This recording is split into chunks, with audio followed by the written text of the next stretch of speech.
Bienvenue dans l'émission Saveurs divines. Cette bonne nouvelle du royaume sera prêchée dans le monde entier pour servir de témoignage à toutes les nations. Alors viendra la fin. Ce pain céleste vous est présenté par Immaculée Niraneza. Shalom, shalom, mes bien-aimés de Dieu qui écoutent l'émission Saveurs divines, que le nom de l'Éternel soit élevé. Bénissons ensemble le Seigneur. Si vous m'écoutez et que vos cinq sens fonctionnent comme les miens, c'est une action de grâce. Chaque jour est un cadeau, chers amis. Chaque jour que Dieu m'offre, je dis que c'est un miracle. Alors je le remercie pour aujourd'hui. Je le remercie aussi pour vous tous qui m'écoutez. Bienvenue encore une fois. Soyez chaleureusement bénis au nom de Jésus-Christ. Je le remercie pour cette occasion qu'il me donne encore de partager la parole avec vous. Je remercie aussi Dieu pour vos encouragements. J'ai eu quelques amis qui m'ont encouragé par rapport à ce que nous avons partagé depuis lundi. Alors, continuons vraiment, édifions-nous les uns les autres et Dieu va continuer à nous parler au travers cela. Hier, je vous ai parlé de Élie, comment Dieu a pourvu à ses besoins dans le plan de délivrer Élie. Puisque nous sommes sur ce thème de la délivrance, aucun autre Dieu ne peut délivrer comme le Dieu créateur du ciel et de la terre. C'est ça notre thème de la semaine. Alors, il s'est occupé de son serviteur Élie au moment critique, au moment où il était pourchassé par le roi Akab et Jézabel, qui n'était pas content de lui, parce que ce soit au temps d'Élie ou aujourd'hui, chers amis, sachez que les prophètes n'ont jamais été bien accueillis, surtout lorsqu'ils disent la vérité, lorsqu'ils soulignent le mal, alors les gens ne veulent pas du tout écouter cela. Alors Élie aussi avait rencontré des soucis. Alors hier, je vous ai dit qu'il était nourri par les corbeaux et puis il buvait l'eau du torrent de Kérith.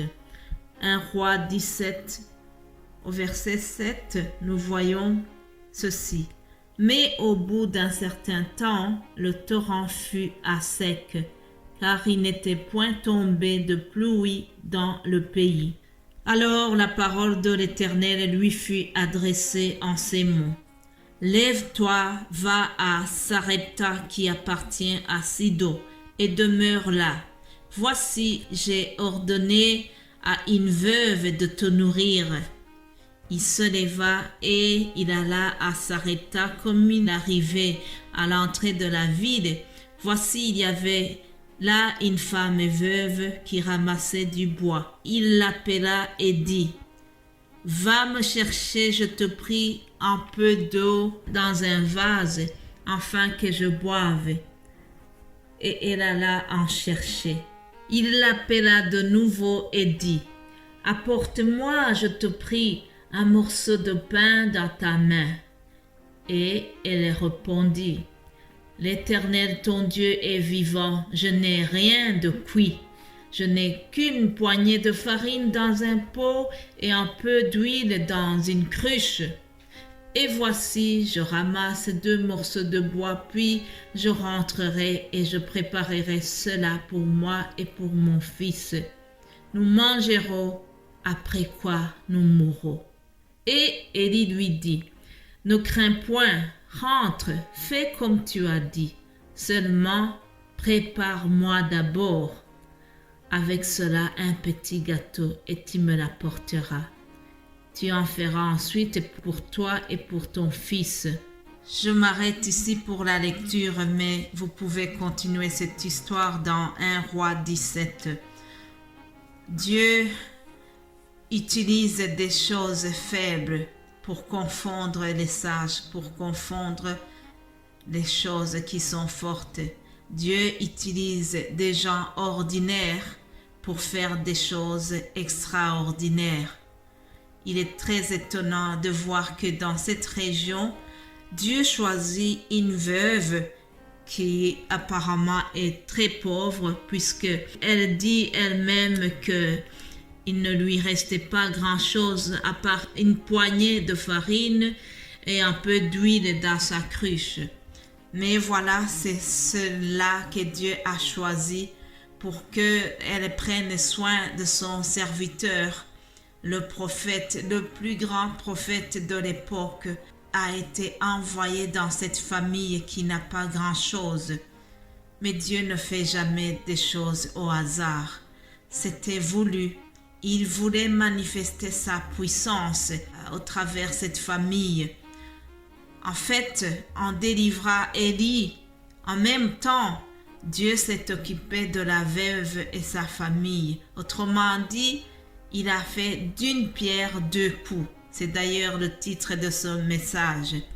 Nous voyons que cette dame a obéi. Elle a obéi.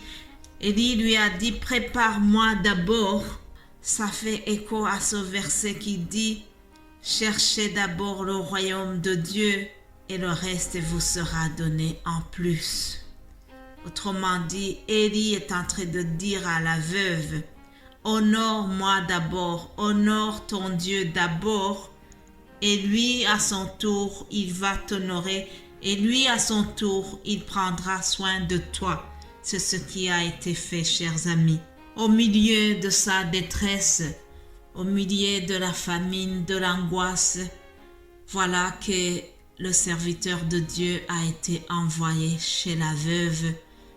Lui qui pensait qu'il va là-bas pour être nourri, c'est plutôt lui qui a été à la source de la nourriture. Alléluia, Dieu l'a utilisé pour apaiser la crainte de cette famille, pour que cette famille soit délivrée de la famine. Alléluia. On voit Élie qui lui dit au verset 13, « Ne crains point, rentre, fais comme tu as dit seulement.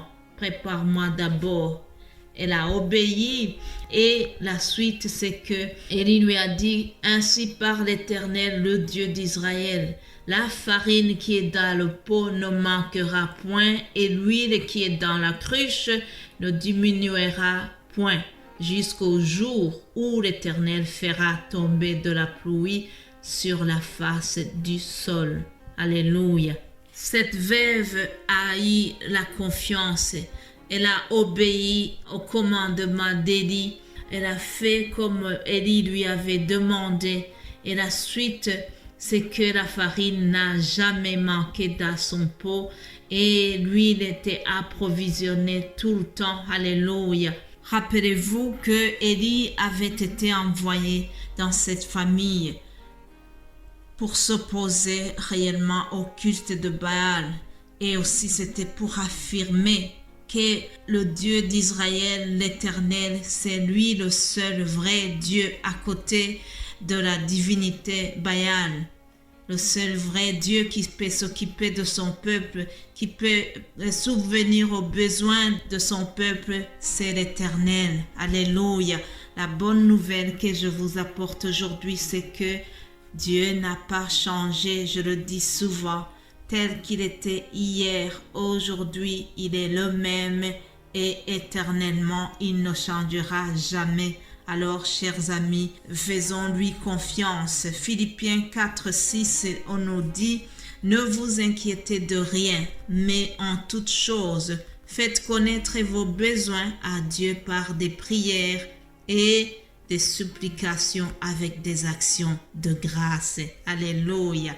Que la paix de Dieu qui surpasse toute intelligence garde vos cœurs et vos pensées en Jésus-Christ.